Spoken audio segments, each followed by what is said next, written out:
drives cars, he stares and he cares. From Drive to La La Land, holds our hearts in his hand. And every road leaves his mark. Ryan Gosling lights up the dark. Hello and welcome to Good Boys Gone Bland, Season 10, Episode 8, Ryan Gosling TV Special. I'm your co-host, Denali. I'm your co-host, Ryan. And it's me, Jace. 2 TV episodes from the 90s brought to you by Mountain Dew Baja Blast, baby. Oh, I heard that fizz. That was pretty good. That sounded like someone slightly shitting their Not pants. even diet. Oh my god, he's drinking it raw. Jace, no. How did you No. get that? You're in your 30s now. That's going to kill you. Oh, 280 calories. I'm going to die. You can't drink this many calories. 140, 73 grams of sugar. I think I would have thought that was ridiculous as a child. Is this why I love Baja Blast so much? It's essentially like carbonated Kool-Aid. I'm getting like secondhand diabetes watching you drink that. I'll balance it out with some water.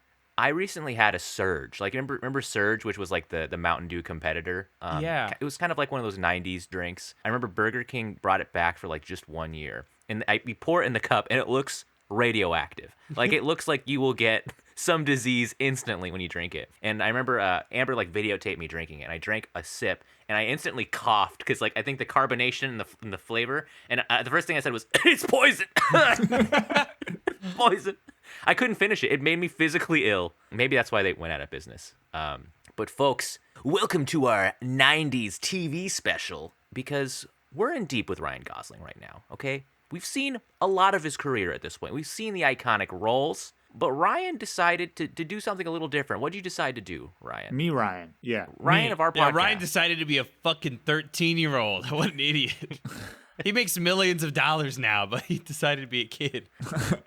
So we decided to take a break from the big screen and go back to I don't know, where would we have watched this? Jay, Was this stop drinking broadcast that. on? Oh my god, that's so bad for you. I love Baja Blast. I'm going to Your drink teeth this are whole blue.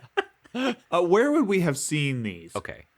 So we watched 2 episodes of his TV shows. We watched an Yeah. episode of Goosebumps, the series from the 90s, and Are You Afraid of the Dark series. Were these broadcast on a major channel? Or were these... How do you think you would have come across these episodes in a young Ryan Gosling? I feel like I've seen this episode at some point too, because I used to rent the Goosebumps VHS tapes from like Blockbuster in the early days. Goosebumps was also, I think, syndicated maybe on Fox Kids in the 90s, depending on where you lived, but it was a Canadian TV show back then, which explains the whole Ryan Gosling connection.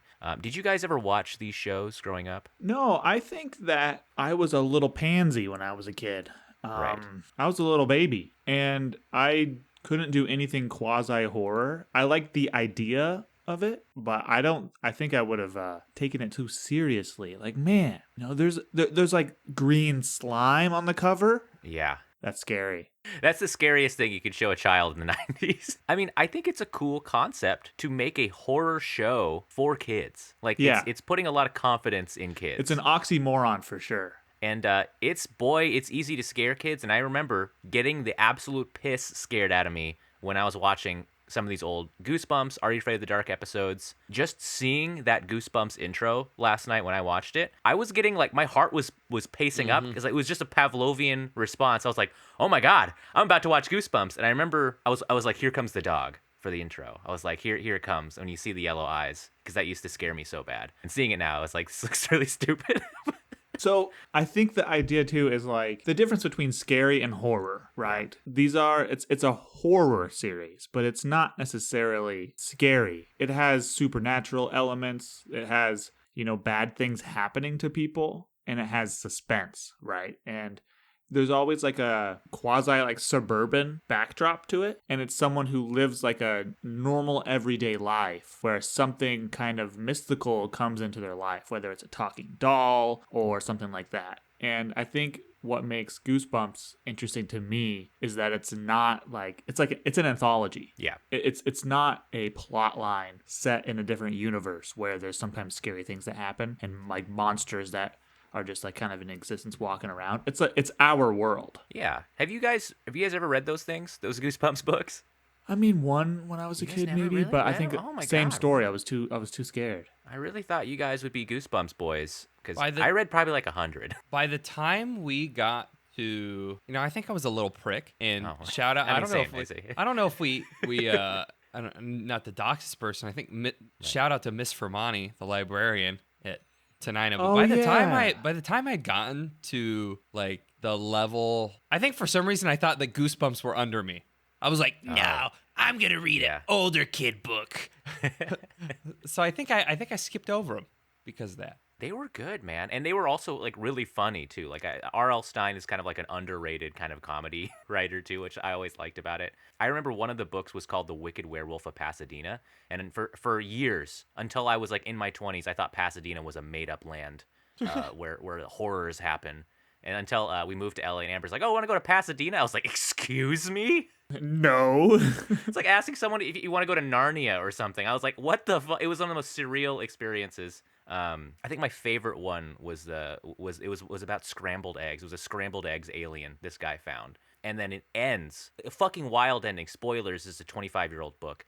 The scrambled eggs alien saves this boy's life, but then impregnates him with a scrambled eggs alien that he shits out at the end of the book, and another scrambled eggs alien comes out, and that's the end of the book.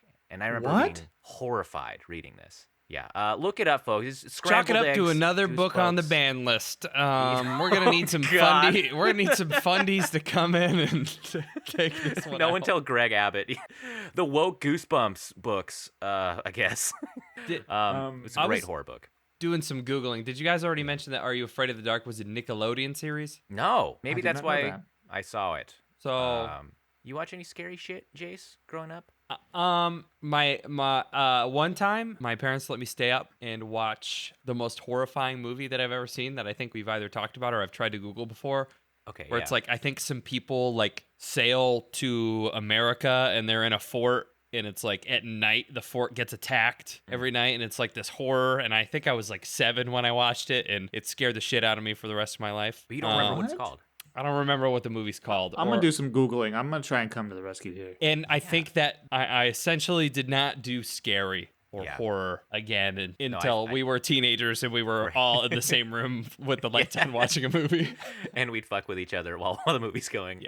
Yeah, I mean, this may come as like a surprise for people too. Like, I was kind of an anxious child growing up. Oh, what? Really? And I also had like I would imprint on things that were horrifying to me. Like, I would get scared by an episode of Blue's Clues or something. But at the same time, it was kind of a drug that I kept going back to kind of get the adrenaline rush as a kid. But I remember the earliest scary movie I saw. It was my parents sat me down. I think it was like 7 or 8 years old, and my dad's like, "It's time you watched Alien. This is a classic. You're gonna really like this. You like sci-fi movies." I was like, "Oh, so sick!" And I watched it. And I think going in not knowing something's going to explode out of a guy's chest after he was, again, impregnated by some egg alien, I guess full circle, and then watching the ensuing chaos, I was so fucking horrified. I think I was fucked for like multiple years thinking about Alien, but one of my favorite series. It's a great series. Yeah, I've talked about this a couple times too, but same thing happened to me for Signs. Oh, shit, Signs. Signs came out after Wow. this, but I was, 6 or 7, maybe 6, 5, I don't know. And yeah, same thing. Aliens are I'm still interested in Aliens to this day because of Signs and the ill-advised screening that my dad put on. Signs is horrifying, and honestly, one of my dream like seasons is to do like a alien season, like actually about aliens. I think there's a lot of wild ass movies, but these TV shows that we watched for this takes place in the mid 90s. All right, this is kind of around when we were born. we were a little too young to like have clear memories of this exact era. But it's been a while since we've had a certain type of quiz on here that I just want to run through with you guys and test your mettle again, because the 1996 Kids' Choice Awards is tied deeply into the culture at this point. The Kids' Choice Awards goes back to 1988. Wow. In this thing, all right? It's a big part of culture, and now we're engrossed in 90s kid culture again. The kids in these episodes, they look like kids nowadays, and I think a lot of the aesthetics have crossed over. Full circle. Full circle. So now I want to see what you guys know about the 90s. We're 90s kids, legally. Do you guys remember shit about the 90s? I knew this was going to be I didn't have time to put it in the beginning, but I knew this was going to be a do you remember kind of episode. Well, guess what? But no, I don't. We're watching shit from the past. I guess we always are. But now especially. So here's a 1996 Kids' Choice Awards. Jace and Ryan, we're going to implement the buzzer system again. If you guess it before I mention all of the answers, you get double points. Or you can wait till I say the multiple choice. Blah, blah, blah. You know the rules. The audience, maybe they know the rules. Starting off, the 1996 Kids' Choice Awards. Favorite movie, and this is a different time. You're going to see some of these categories. It's going to be odd. Favorite movie. Do you want me to at least say some just so you can get a baseline? You want me to say 1996? As a precursor to this, didn't The Lion King come out in like 1999? 94, I think. Yeah. Oh. I want to say some. This is not an official answer, but Okay. this is maybe. This Is will that count. too late for Jurassic Park? I think so. I think Jurassic Park was 93, wasn't it? Yeah. There's no way to know for sure. Okay. There's no way to Wait, know. Buzz. Okay. Jace is going to go for it. He's going to Buzz. go for I'm it. only going to do this because of Yuri, and I'm taking a wild ass guess here. Okay. Matilda. Because of Yuri. My guess is Matilda. Matilda. Okay. Matilda. Ryan, do you want to take a swing at this, or do you want to No, wait? To I hear want the I answers? want the questions. All right. A. Ace Ventura: When Nature Calls. Fuck. B. Oh. Batman Forever. C. Casper. Or D. Toy Story. Sorry, Jace. Wow.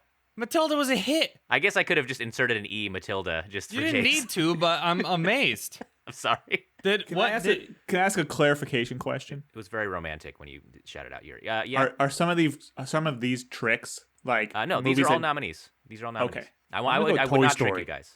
Oh, did all Toy these Story. movies? These were all 1995 movies, technically, huh? To be Probably. eligible, technically, this would be 95. Matilda was made in 1996. Oh, next year. Good job. Good job, Jace. You are both incorrect. The favorite movie was Ace Ventura: When Nature Calls. I mean that's a banger, but I Never didn't think seen it. kids. I didn't think kids. You haven't seen Nature Calls? Oh Never my seen god, dude, you would any love it. Ace Ventura movie. So favorite TV show at this point. Okay, we've watched 90s TV, right? We've watched Nick at Night. We watched shit like that before. Maybe Jace is making a weird face like he's never seen a 90s show. But that's okay. Do you guys want to guess? Remember, these are kids. They're idiots, all right? Yeah, they're idiots. That's why I shouldn't guess randomly. Okay, all right. I'm gonna give you guys 95 TV show. We're literally 2 years old at this point. We don't have memories from this Hey, year. We I have was to- one. Oh, even worse. Okay, favorite TV show. A. Sister Sister. B. The Fresh Prince of Bel-Air. C. Family Matters. Or D. Home Improvement. Buzz, Fresh Prince. Fresh Prince. It's a great show. I'm gonna say Buzz Home Improvement. Ryan is correct. Home Improvement. Wow. I told you these kids are fucking idiots. Fresh Prince is way better. Favorite cartoon. We've seen some of these, all right? I know we've seen cartoons from the 90s. This bled over into our era. You guys want to guess the cartoon, or should I just maybe I'll say it. I think you should let me say this. Yeah, There's a lot- I've got there's a some lot good to dig guesses, in but here. I'm not going to waste my buzz on them. It would Kids' be Choice wise. Awards. I've got a couple in the chamber. Okay. Jace, do you want to go for this? Buzz, Rocco's Modern World. That's what I was gonna do. I was gonna guess that. I believe it's Modern Life, Modern. but I'll let you retain your Okay. buzz. I gotta obey the rules, Jace. I should have penalized you for that, but out of favoritism, I'm gonna let you keep that. Okay, Rocco's Modern Life. Ryan, do you want to also guess that, or do you want? Well, that's to... literally what I was going to It's guess. a buzz system. It's one. I know. He's got that guess. If I buzz in, I would have to guess something else. Yeah, And, that's, you didn't fall for my trap. You would have automatically lost if you buzzed for that. So Jace would have by default won. I don't want to buzz. Okay, Ryan's gonna wait to hear it. A. Rugrats. B. Animaniacs. D. Doug. Or wait, how many? C. How many letters have I Wait, said? You missed You're- C, I think. I think I missed C. skipped C. Or D. The Simpsons. Wow. Oh. You could have won it all if he also did Rocko's Modern Life. I'll go with The Simpsons. Can This say them again? I know I can't. Rugrats, Animaniacs, Doug, The Simpsons. Ow. And Ryan, you are unfortunately incorrect. Rugrats was the favorite show. What are these kids, babies? What is I this, was Babies' thinking. Choice I was thinking Awards? Rugrats, Cat Dog, or Rocco. And I was Cat Dog. Jace. I was seriously like this close to busting that. That was a good show, man. I was thinking, oh, wait, well, not necessarily too early. I was thinking Ren and Stimpy was like my fallback, but I don't even know. When was Rocco's? Probably similar era, I think. This was 1993, kind of 4 seasons, so. Well, you do remember something when you were a baby, Jace. Watching Rocco's at 6 months old. All right, the next question. Favorite singer. This is 1996. Kids' Choice Awards favorite singer. I think you should let me... There's a huge bag here. I think you should let me say this, all right? Ryan is leading by 1 point, and that's the only point on the scoreboard. You guys have been swinging for the fences here as 90s kids. A, Brandy. B, Coolio. C, Janet Jackson. Or D, the Crown Prince himself, Michael Jackson. Buzz, I'll take Brandy. All right. Buzz, Michael Jackson. Michael Jackson. Unfortunately, Ryan is correct. Brandy is the favorite singer of the year. Wow, good for Brandy. She was on an episode of Fresh Prince around that time. Oh, so okay, all right. We're nearing the end here, but I'm gonna up the ante. This next question is gonna be 10 points. Favorite song. If you guys guess this, actually, I'm gonna give you 1,000,000 points if you guys guess this just cold. What the Kids' Choice Awards is gonna. I want to say it's like. Oh, man, I don't know. You guys want me to say the answers? Yeah, I'm not buzzing. Yeah, I'm not guessing a fucking song. All right, a good choice. There's a lot of songs here. Okay. Aren't there 4? You keep There's saying... a lot of songs. A, shit, I'm so tired. A, Baby by Brandy, not Justin Bieber. B, One Sweet Day, Mariah Carey and Boyz II Men. Side note, Boyz II Men fucking dominated Kids' Choice Awards and all through the 90s. It was nuts. C, Is that a hint? Gangsta's Paradise by Coolio. Ooh. Or D, Waterfalls, TLC. Another banger. I'm going to go with Waterfalls. Buzz. Great fucking song. I want Coolio. Ryan is correct with Gangsta's Paradise. Yeah. The Kids' Choice Awards. Fuck. Next question. All right, we're nearing the end. I thought we were done. Like I said, we're nearing the end. I got another one. All right. Is this worth more than 13 points by chance? This is worth 30,000 points. Okay? Wow. Seems like the first 20 minutes of this was a waste. And if you get this one right without listening to the answers, I'll say 100,000. Right? I'm gonna be like modest here. All right. Okay, I'm gonna say the video. You don't know the games, question. Right? You guys want to play this? Tell us the question. I was gonna let you guess the. Oh my God! Oh Jesus! All right, run it back. Okay, guys. The next question: favorite video game. I knew it. I was gonna guess. Oh man, I Halo was so 3. close. I was so close to doing. You guys want to guess the favorite video game? 100,000 points. Yeah, Well, I'll buzz. I'll bite. I'll bite. Okay. Holy shit. He's gonna get it. Ocarina of Time. Okay. And if you get this wrong, you lose 60,000 points. You fucker. I just want to say. No, that's not true. No, you keep your points. Jace, what you year have did only. I could probably game. wait. What I didn't realize. I didn't think that the N64 was out then. Yeah, it definitely was. I'll listen to the answers. A, It's a Donkey PlayStation Kong game. Country. Oh. B, Miss Pac-Man. C, Tiny Toon Adventures. Buster Busts Loose. Or D, X-Men. Damn it. Gonna go with Donkey Kong. But could be wrong because it. Oh wait, is this arcade era? Is Miss Pac-Man sweeping the world? Not for kids. Buzz Donkey Kong. All right, Jace. Unfortunately, you are correct. Donkey Kong Country. You have earned 30,000 points. Wow. Incredible. Okay, I do want to. Wait. So Ryan's just looking out the window. The N64 wasn't released until September 29th, 1996. How is it? What? Maybe Donkey Kong Country? Look, there's no way Wikipedia is wrong. Let me look here. It's on the Super Nintendo. Got it. Oh. Yeah, Ocarina of Time. I thought Ocarina of Time was 96. Ocarina of Time is in 1998. I remember. Everyone knows that, Ryan. I thought Majora's Mask was like a 99 2000. Damn. Well, I was gonna guess Spyro. What? Spyro's a great game. That I would was have thinking been about really- Spyro. Spyro's 2000. 1998 too. Oh, wow, okay. Well done, guys. It was a neck-and-neck battle the whole time, but Jace really pulled through at the last minute. Ryan, you had a solid lead there. I think you have nothing to be ashamed of losing that battle. And folks at home, you can decide maybe if I was too easy on Ryan. So this week, what did we watch, Ryan? You already kind of said it, but do you want to like tell them like for reals like what what we were watching? This week we watched 2 episodes of Ryan Gosling on TV. We watched season 1, episode 15 of Goosebumps. That's Say Cheese and Die. And then we also watched episode 503. So I guess that's season 5, episode 3. Wait, 500 episodes of this? Of Are You Afraid of the Dark? The Tale of Station 109.1. I'm not sure of any co-stars in Goosebumps episode. He was kind of the main pole. He was the main character. But there's some other kids running around. There's a weird dude in a trench coat. But in Are You Afraid of the Dark, he shared the screen with the one and only Gilbert Gottfried, which was, I think, the real pole of that episode. They didn't know Ryan Gosling would be Ken in the future. I think they were banking at that point on Gilbert Gottfried being Ken. What a hunk. It didn't work out. That's it. Can you redo that whole thing in Gilbert Gottfried voice? How would you even, I don't know if I've ever tried that. How can you impersonate him? We watched Goosebumps. This is bad. This is terrible podcasting. We should... We'll cut that. I would cut that whole thing.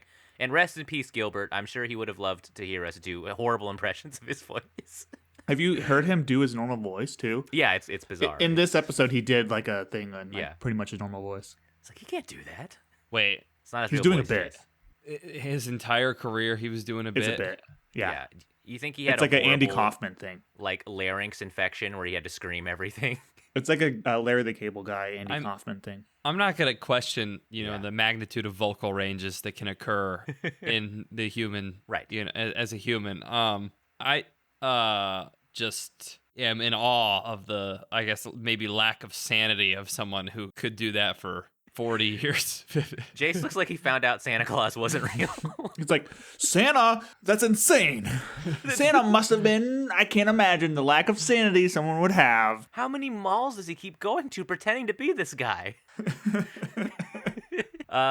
So we watched these 2 horror shows. Which one do you guys want to do first? Do you guys want to do Station, maybe? Because that's like his first debut. It came out first. Let's do that. The Are You Afraid of the Dark? Are You Afraid of the Dark? It's kind of an interesting concept. It's like a frame story. It's like kids trying to scare each other around the fire, and one of them gets to tell a scary story to get admitted into the club. I kind of liked that. It was fun. I was not aware of the lore of Are You Afraid of the Dark? I like horror anthologies. I enjoy like Tales from the Crypt and that sort of stuff, but I was not aware that they were all sitting around a campfire talking about these stories, because that's like my favorite thing to do. So I was pleasantly surprised by at least the premise. I don't know if we want to go into what actually happened, but should I do my overview? Oh, you're not synopsis? I guess. Go ahead. Go ahead. The tale of Station 109.1 is that there's this kid and he's really weird, and his family says all of a sudden one day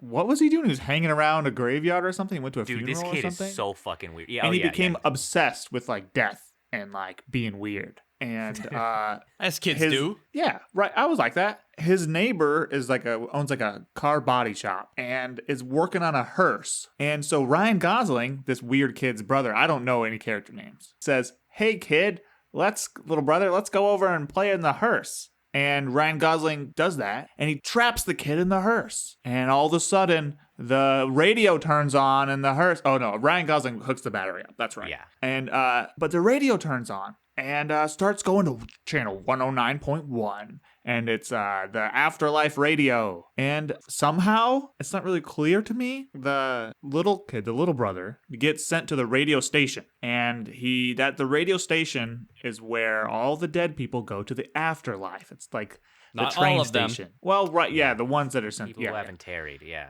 But they're called to the radio station by the radio, and only the dead people can hear it. But since the kid was in a hearse, the radio thinks he was dead. And Gilbert Gottfried is the radio DJ, and Ryan Gosling has to save his little brother from Gilbert Gottfried, which is a sentence I never thought I would say.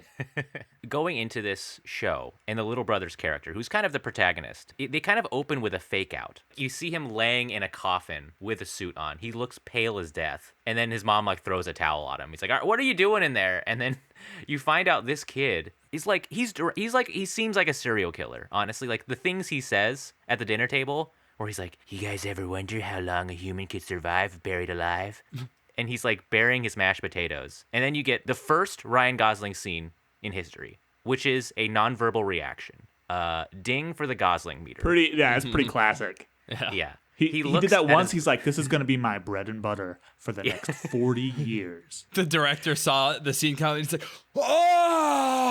Whoa! He calls Hollywood. His phone's ringing off the hook. This guy can non-verbally react. We're unsure if that's a personality quirk or he's just good at acting. Yeah, he gives his brother a weird look, and it was a good look. He's really good at emoting, and it's not talked about enough that he is a graduate from the House of Mouse. You know, he's a Disney kid, so they teach these kids how to be theater-like. You know, it's been commonly said that Ryan Gosling's someone who doesn't really feel self-conscious when he's acting. He can really commit to a role without feeling awkward, which is why I think his comedy works. And you see it here, like he's reacting to his brother a lot. That came from where? What is the House of Mouse? He's from the Mickey Mouse Club. His real start was on the Mickey Mouse Club. So this isn't his fucking premiere. Did we just lie to all our fans? No, it said it was his premiere on the website.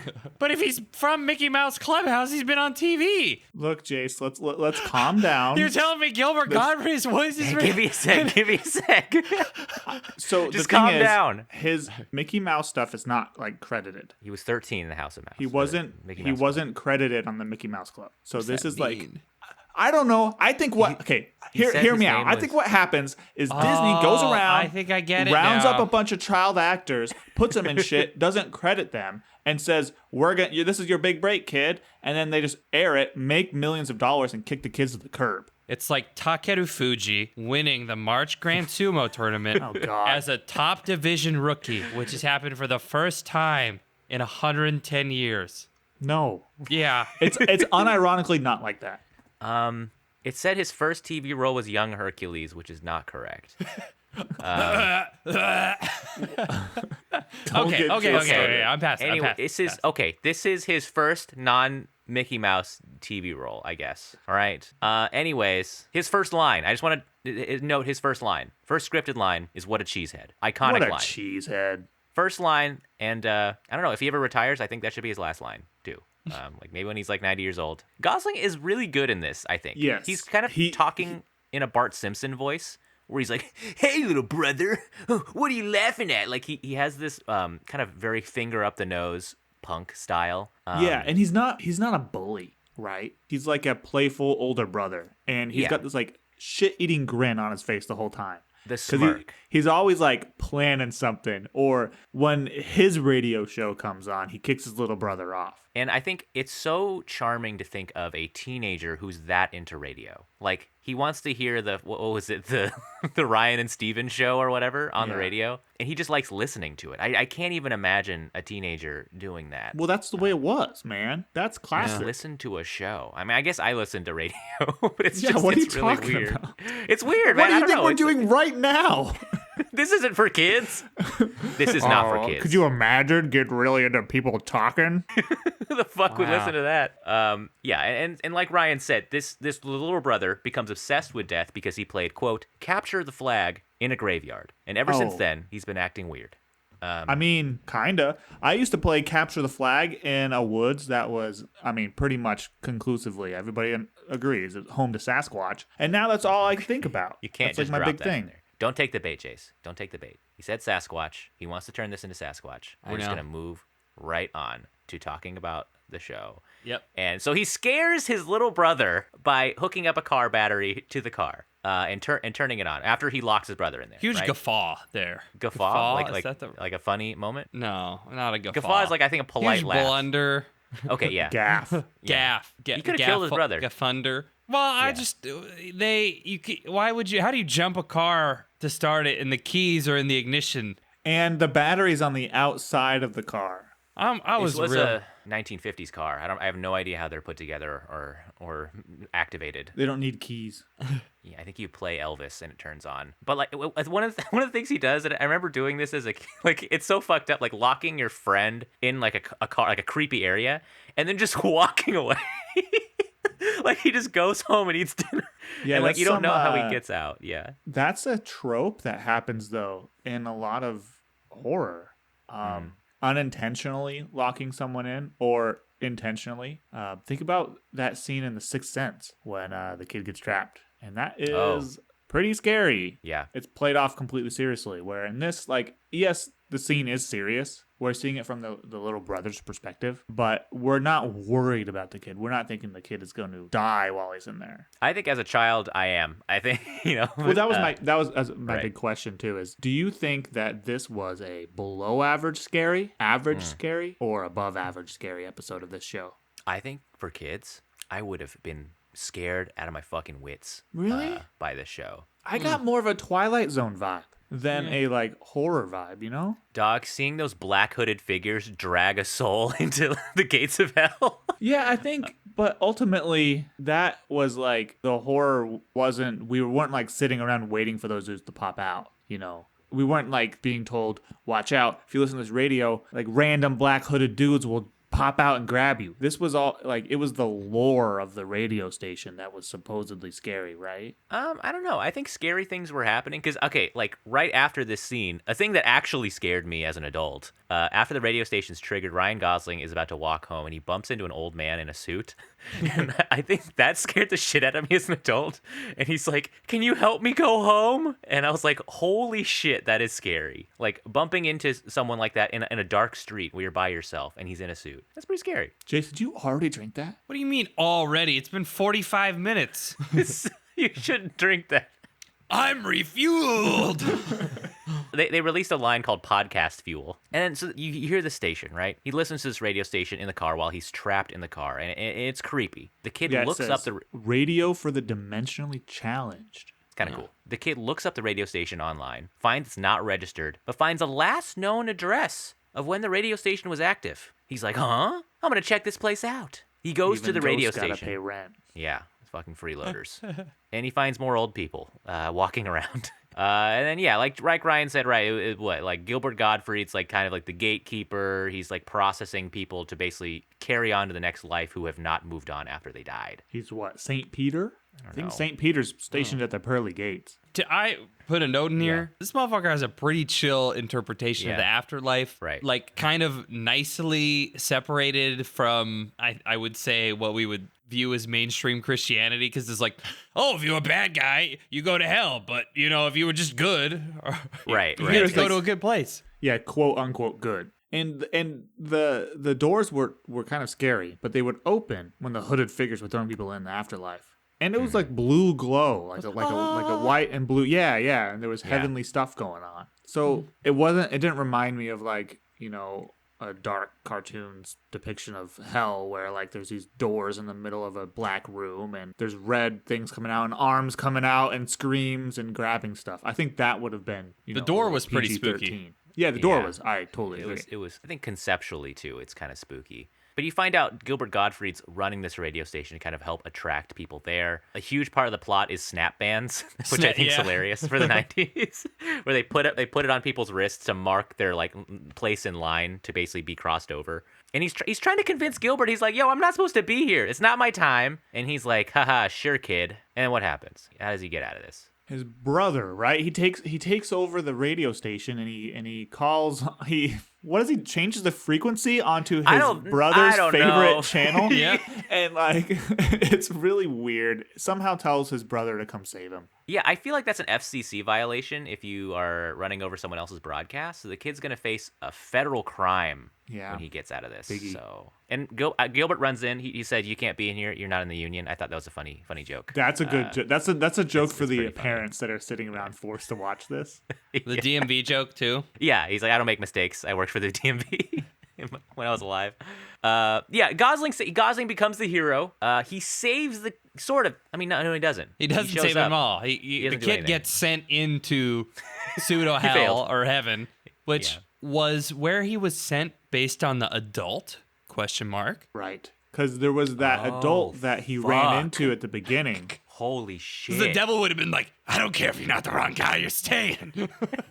You think the devil's a bad guy? I think the devil's more of an admin. He probably has to just keep track of everybody. And he's like, hey, we pretend like it's a bad time down here, but it's sick. I think that's kind of what it is, right? He's just like processing the leftovers, and he just, Yeah. You know how easy it is to get into hell? Holy shit, dude. You get into hell just for wearing 2 cloths of a different fabric. So it's going to be a lot of fucking normies down I'd like there. to imagine that hell is not where the devil does bad things to you, but it's just where everybody else who goes to hell goes, you know? Like, it's just whatever they got, whatever system they got over there. So, like, the more exclusive heaven is, the better hell becomes. Because it's going to be diluted. You're going to have people who are, like, pretty darn close to just great people, you know? I just don't have anything in common with somebody who died 7,000 years ago, you know? And I don't want to be in hell with them. Yeah, but that problem's not saved. It's either that or you have to be polite as fuck in heaven. Do you want to be... Or can you get demoted? I hope so. Because do you want to be stuck with someone who got into heaven? Exactly. Like, do you want to be stuck with those fucking people? And you don't know what the interpretation is, dog. And this TV show that clearly said, if you lived a good life that has nothing What's a good related to the life? Bible, you get to go to this pseudo heaven. You voted for traditional marriage, just like a person in a good life would do. You're going to heaven. What? Yeah, that was the vibe the show gave off. That guy that got thrown into hell, he was just a liberal.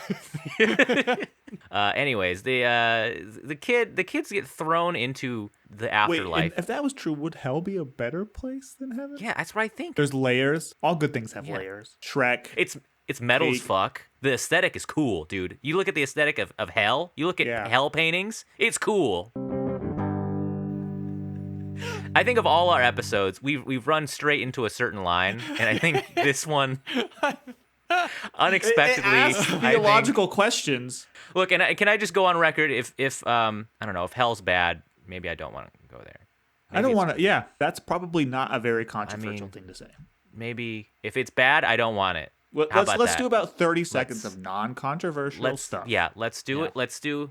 I would hope there's a good place for good people. And we're trying to get there in our daily lives. And maybe we should make heaven what our world is right now. Maybe we should maybe not treat this world as a testing ground for afterlife. They're not exclusionary ideas, you know? Maybe we all just leave this mortal coil and there's nothing, and maybe the only thing that matters is the life that we live right now. We're not talking about that. We're talking about a world where there's a door that you walk through, and Gilbert Gottfried's there. We've created a certain hell in the life that we're living through climate disaster. No, okay, we're back onto the plot. So, what do you guys think? Norms and are we gonna put this on the scale?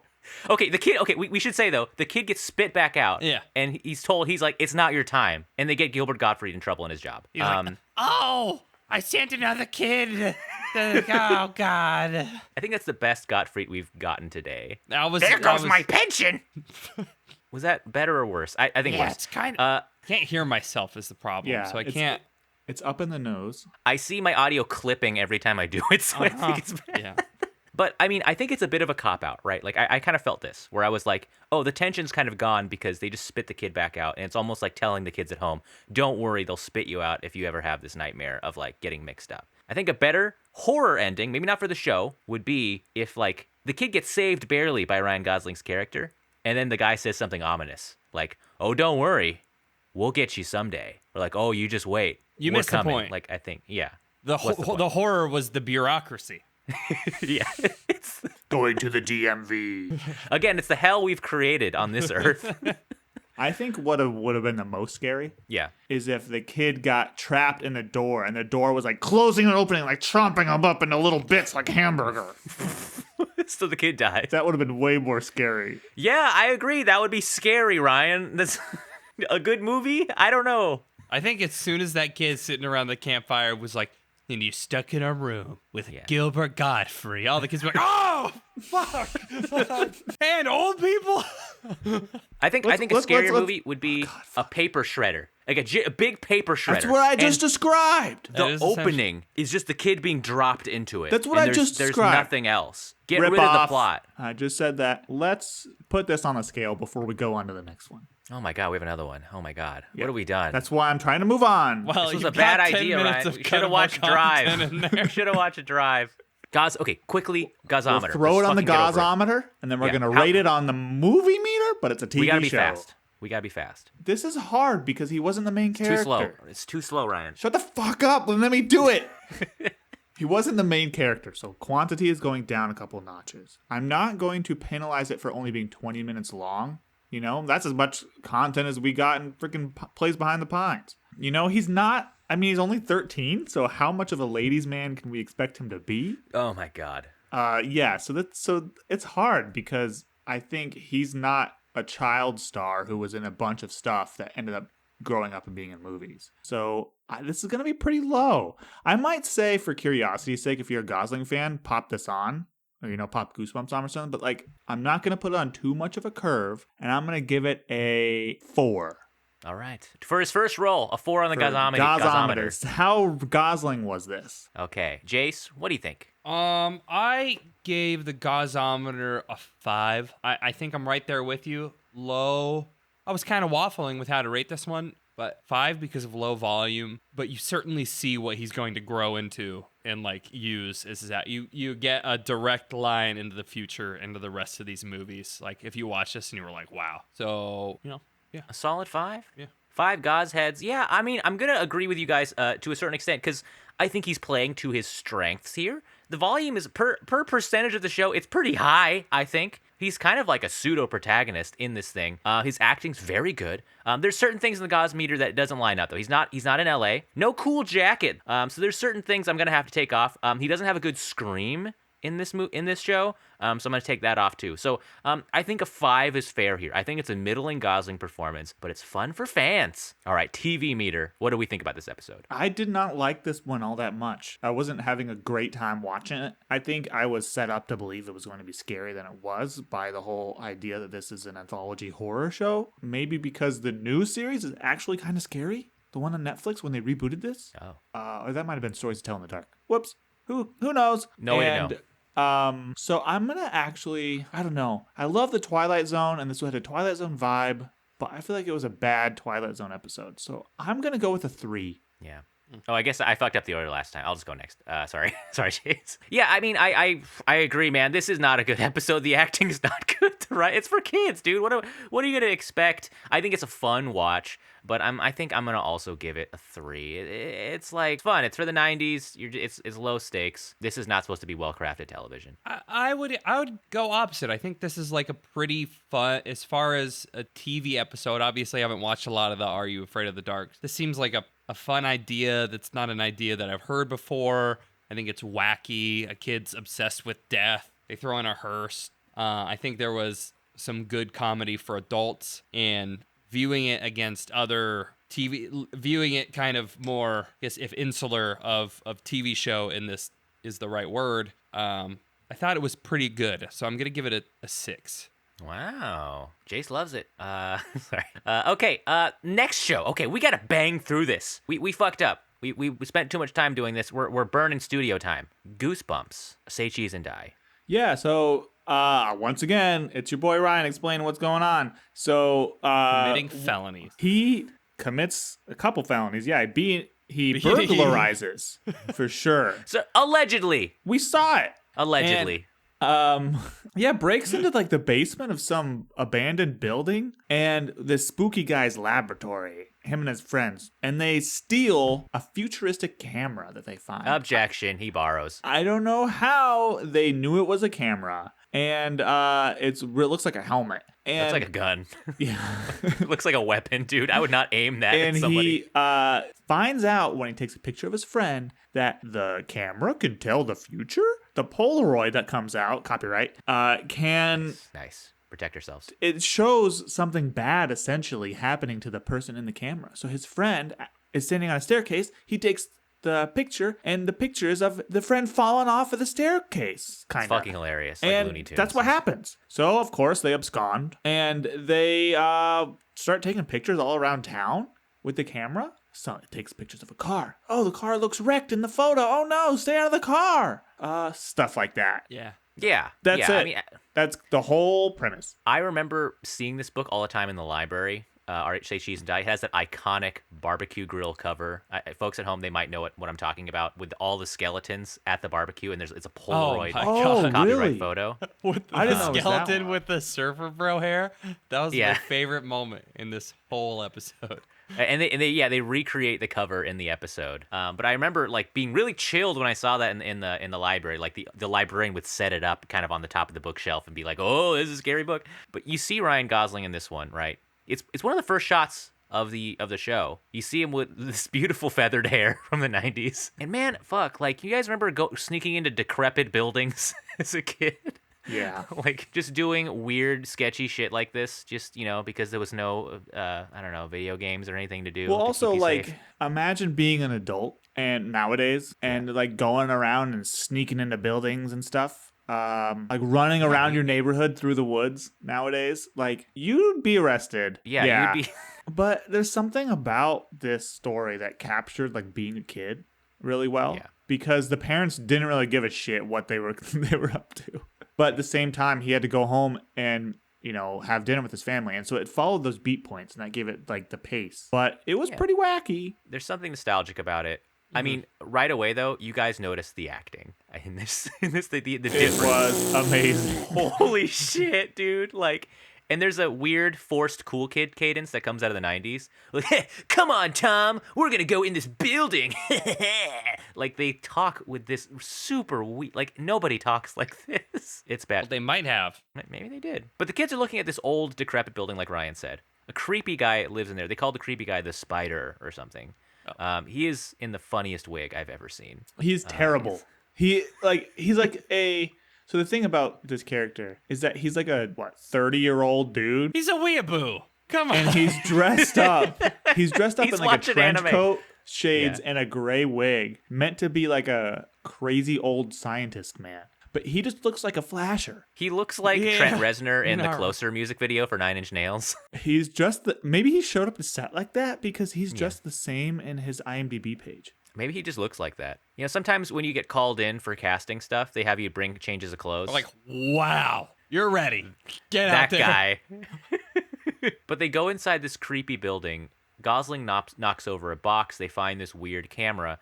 And there's this weird... I don't think this was of the time. Like, when every time someone sees a camera in the show, they're like, "Oh, take my picture! Oh, please take my picture!" Like, they get crazy. They get like picture crazy. I did notice that.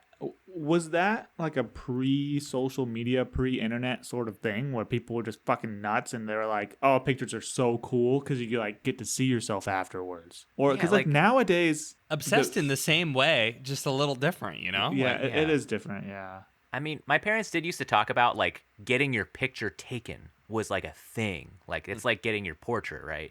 But, I mean, I don't know. Like, even the bullies, when they steal the camera, they're like, huh, take my picture, Tom. And I'm like, what? Would they give a shit like that? I don't know. But that scene where Ryan Gosling takes a picture of his friend at the top of the stairs, and the kid, like a fucking cartoon, just falls through the railing of the stairs. And I was like, knowing the episode title, I was like, is he dead? Yeah. Say cheese and die? The kid fucking dies after you take a photo of him? That was a great subversion of my expectation where he said, cheddar. I was like, yeah, that's good. It's a funny joke. I was like, no, he's not going to die. They're setting it up later for somebody to say cheese and legitimately die. Oh, you thought cheese was the code. Yeah, I legitimately thought if you said cheese in front of that camera, it axed you. I don't know. Cheese detected. Shooting kid. Is the title of this "Say Cheese and Die" making a joke that I'm not aware of? I know I get the photography. I get the photography joke. Say cheese. Yeah. It's a camera episode, and that's what you do when you get your picture taken. The cameras take pictures. Okay. Yeah. Is there another phrase that's really like close to "Say Cheese and Die" that this is making a play on? I mean, I know it was probably 11:59 before publication date, and they needed a title for the book. And he's like, "What do they do? Christ, take pictures? Okay, say cheese. That's not scary. Say cheese and die. I guess and die. Say cheese and fall down the stairs. Say D's. Oh, and nuts. Say D's and nuts. Yeah, that's a really good. The thing is, that would work because when you say nuts, you do kind of do a smile. So if you say D's, oh god, that's the worst content we've ever created. Say D's. Wait, say D's is actually like pretty good. Say D's and nuts. No, but when you're taking a photo, tell somebody say D's, and they go D's, and they go D's, and you go D's nuts, and they laugh. That's actually really good, Jace. So the spider scientist, whatever guy, finds them, and then in an equally hilarious moment, falls down the same hole in the railing as the kid. But there was no reason for that because the hole is like sideways. But for some reason, he's like, "Oh, you kids!" and he falls, and he didn't even get his photo taken. He just fell out of this. I agree. If we're going that fine-tooth combed through this Yeah. episode. We're never gonna make it out of the basement.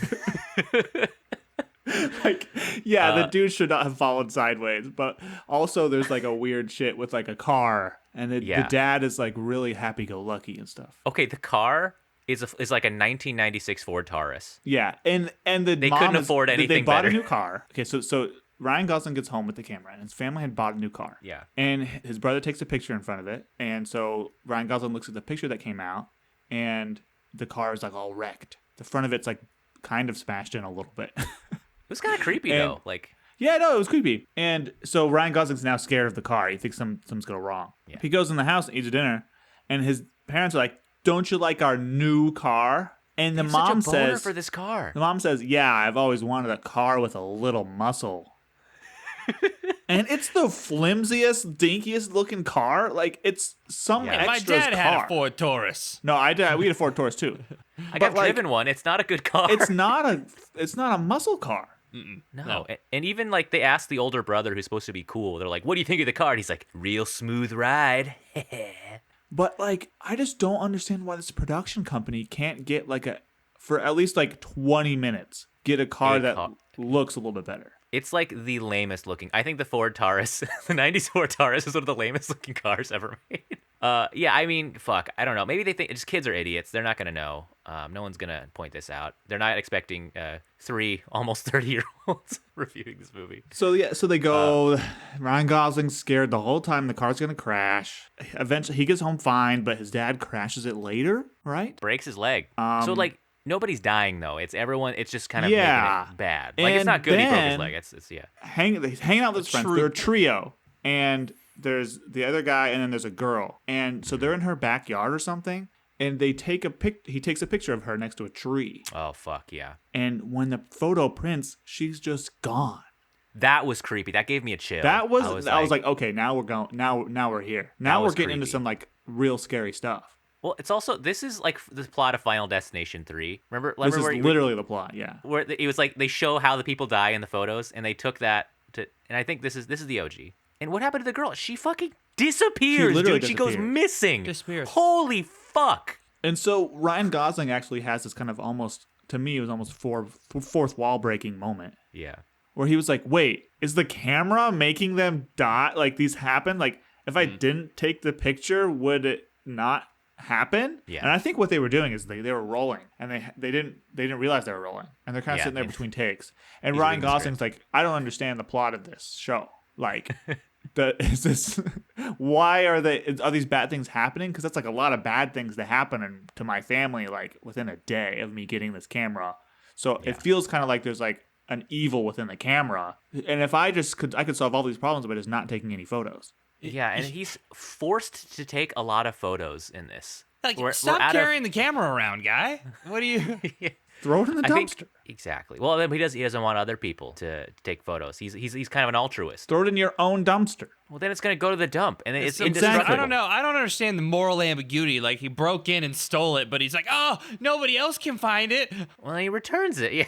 I think one of the funniest scenes, though, is when the cops show up to his door, and they're like, hey, where's your friend? Wearing sunglasses at night. Yeah, it zooms in on this guy like 40 times where he's like, where was your friend? What's that thing? And then the kid's like, oh, I took a photo of her. And they're like, oh, let's see the photo. And he's like, oh, no. And he's like, oh, let's see the photo. And he hands it to him. And it's just like he's like, this is a picture of a tree. And he's like, oh, I guess I'm a bad shot. And if you don't know what's happening, you must think this kid is a fucking asshole. Like, he's just fucking with these people. I mean, it's kind of cool. It's kind of badass. It's like, the kid's like 14. He's just fucking with the cops. But he's like, here's a picture of a tree, you assholes. It kind of gave me the same vibe as in Terminator 2. When, where he doesn't tell the bad guy cop goes around and starts interrogating people. And there's this like little 14-year-old kid who's like, nah, I've never seen that kid before in my life. And it's his best friend. Fucked. And he ends up saving the world. Yeah.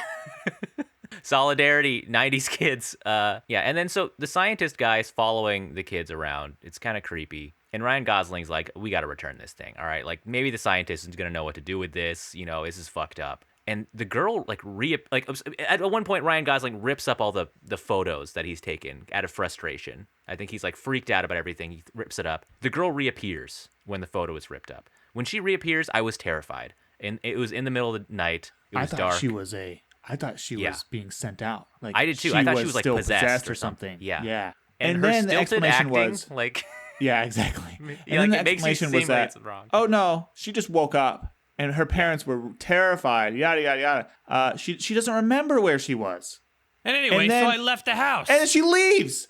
I'm yeah, like, my yeah. parents were what? okay with it. Your parents, like you were the police were out looking for you. Were a missing child, Yeah. and the first thing you do is, I'm gonna go leave the house and go sneak back into that abandoned Into building the that fuck- started this whole mess. Hey, she's ride or die, all right? She wanted to That's help her true. friend. That's fair. Fucking snuck out. Fact. They run into the scientist. At some point, he's like, okay, well, you guys know about this camera now. I can't let you leave. And I think that was kind of like actually more of a chilling. That's like a real threat. Like, Yeah, that's creepy. he's gonna kill the kids. Yeah.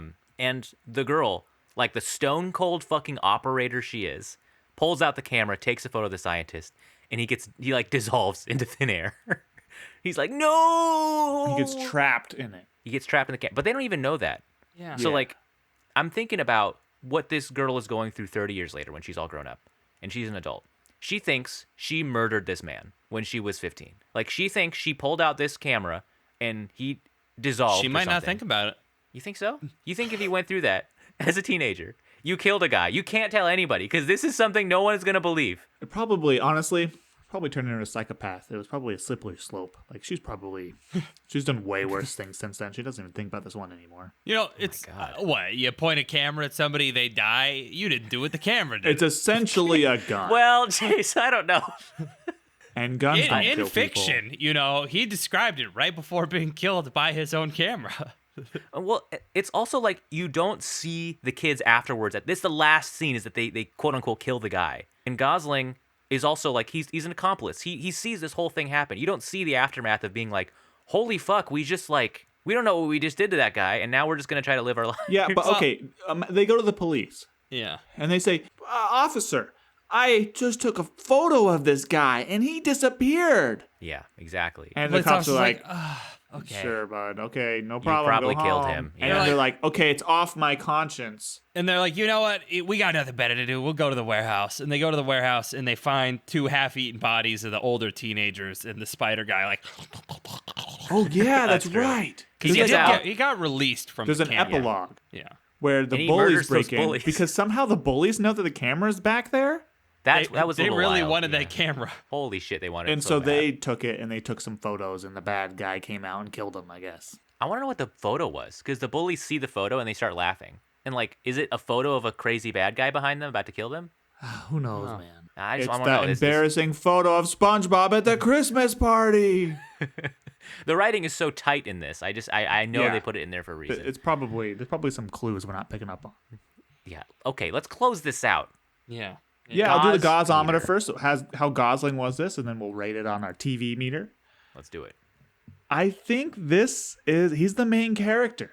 You know, I think so. He's a little more cautious. He's not like a Ken type figure where he's like super outgoing and like everything. He's more of his reserved self. I think this is probably an easier role to play, also because the script was absolute garbage. So I'm gonna bump him up a few notches. But once again, I would not tell people to go watch this just because they're Ryan Gosling fans. So that lands it, in my opinion, at about a 5. Can you imagine being like, yo, you're a Ryan Gosling fan? Have you Gotta seen see- Goosebumps? Say cheese and die. Oh my God, yes. Yeah, I mean, like, this is also tough because I think he's got more to chew on. I think here, at least screen time wise, because he's the protagonist. It's not as an interesting role. He can't inhabit a character like he did it with Are You Afraid of the Dark? You don't get a good scream in this. He doesn't sing at all. He doesn't sing in the other one either. You're not getting a lot of Ryan Gosling's strengths, and I think you're kind of playing into some of his, I think, weaknesses at the time. I think he's a really well-rounded actor nowadays, but back then it was still a little awkward. I think he was still trying to find his voice as an actor, which is fine. The guy's a kid, all right. He's in a role like this. The lines are ridiculous. I think he was fun to watch in this thing. I think the episode was fun, but I don't know, not the best showing of Gosling. I'm gonna give it a 4. I'm just gonna bump it up a couple points because I think his 90s style is cool. And it's not in LA. Jace, what do you think? More to chew on, less flavor. Yeah. Ooh, wow. I think Good. TM. TM. Yeah. Thank you. I resonate with both of these, both of what you said. I'm gonna go with a 4, and it's really because he was in this more, but there wasn't as much of that non-verbal focus on Ryan acting, and I don't know. It's probably hard to give anything back. Probably the way he was directed to act, but like the other 2 child actors, I think were much worse than him. Let's rip into these kids. I don't like. Let's give it to him. I don't think he was doing great, and I think they were also not doing great to a worse standard. And like, I don't know, some of the lines and the way they were having the kids deliver them, it's like, I don't know. Did the director give a shit? It's wild to see the quality difference for child acting, like post or pre 2010. Because nowadays, I think we're spoiled by really good child actors. Like, I think they're so naturalistic. They're so good. But watching anything from the 80s, 90s when there's a kid in the movie, holy shit. What a difference. Ryan, what do you think about the television meter? Yeah, I thought this was fun. I don't know. This was like, there was existential dread. There was like real risks going on. There's a little bit of like a fun sci-fi aspect. And I did not expect at the end for there to be like serious consequences for characters. I did not like the bad guy character, Spidey. I thought he either needed to be more developed or less developed. Whatever they chose was bad. A different wardrobe for sure. So I think I'm going to go up a notch from the last one. And I'm going to give this one, I'm going to give it a 5 as well. From a TV show, the pacing was pretty good. Yeah. It wasn't terrible, but the acting and like just the overall production quality, the budget was not good. And it's kind of funny because they were in the first season of this. So, like, why not invest a little bit into it and maybe, give it a better chance of succeeding? But apparently it did fine. Okay, that's it. Yeah, Ryan, I agree. I liked this more. And this isn't just the nostalgia talking, all right? I think this was a better crafted episode. And as an adult, this scared me more, dude. Like, I think conceptually it's scary. I think there was a little bit more of an arc, and I was more invested in this show. The acting, like you said, kind of draws it back a bit. But I want to watch more Goosebumps after seeing this shit. And I'm also really interested in seeing the remake that they did last year on Disney Plus of this episode. I'm gonna give it a 5. Yeah, that's very merciful. It's a TV show. What do you want from me? Once again, I'm on the opposite side of the aisle from both of you. I watched Are You Afraid of the Dark first. I thought it was the better written, better acted. I liked the set on this episode more. That shot of the warehouse was pretty chilling, but I couldn't really, after what I saw from Ryan Gosling in Are You Afraid of the Dark, I kind of expected that and expected him to be able to be the lead in this episode, and not getting that kind of drained me of interest, I guess, in the episode as a whole. I did think that, like, the older brothers, like, what'd you forget how to knock? Like the, I haven't taken that class yet. Like, there was a little bit of free-spirited, fun 90s TV show in here, but it was wacky in the wrong ways, whereas Are You Afraid of the Dark, I thought was wacky in ways that I enjoyed more. So I'm going to go with a 3. All right, a 3. Which side are you on, folks? Are You Afraid of the Dark or Team Goosebumps? GBGB. Messages in the chat. Good boys gone. Goosebumps. Goose Boys gone Goosebumps. Yeah, we'll get there. We can do a Goosebumps season. We review all 200 episodes of the Goosebumps saga. Well, there you have it, folks. Watch along at home, all right? We didn't mention, maybe we did. These things are on YouTube. If you're interested in seeing early Gosling, you can watch this thing for free. Like, their episodes are up. I don't even know if, like, people care that they're up there. They're only like 20 minutes long each. If you got a free afternoon, they're kind of a fun watch. We got a glimpse of Ryan Gosling early career, and let us know what you think if you ever see these things. I want to talk about Goosebumps horror movies with people, all right? If people want to fucking hit me up, go ahead. But with that, we do have the remainder of the season to get to. We do need to see big boy Gosling swinging for the fences, trying to win awards, and I do believe it's my pick for next week. We talked a little bit off camera. We should try to hit the La La Land Barbie one, too. Possibly. We discussed Young Hercules on DVD set. It's in the mail. Did you buy it? We're going to spend the next 30 episodes, folks, reviewing every episode of Young Hercules. If we're still down for that, then it would be my duty and honor to put forth La La Land for next week's episode. We're going to watch something that's Oscar nominated. It's been a while since we've watched something this good on the show. So this will be a nice refresher. Folks, whip out La La Land. This was a Best Picture nom, okay? It's got a lot of good songs. So join us next week for La La Land. I talked to somebody who said they got the ick from La La Land, that they don't like that movie, that they couldn't even get halfway through it. Yo, What? Joe, Yeah. friend of the podcast, Joe, Yeah. he told me it's one of his least favorite movies of all time. What? He Yeah. hates that movie. I told him he can't come on our episode because him and Ryan are going to fight. We're going to watch. Some people don't like this movie, all right? So join us next week. Follow us, subscribe to us, review us. Maybe follow us on Instagram. Join our legions of fans. Become an early adopter. When we hit 1 million followers, anyone who was 1,000 and below early adopters, you're all going to get a commemorative plate with the 3 of our faces on it that is signed. Yeah. You're going to get that once we get do. Probably fucking. If we get 1 million, fuck, dude, we can afford that shit if we get 1 million. So yeah, you guys want to end with a Goslingism? Something that maybe Gosling, little shit Gosling, in these episodes would say. Yeah. Ryan, I guess you'll start us off, right? There's A Mountain Dew. apocalypse. coming Don't. Wait. for. I'm getting all the easy ones. Sips.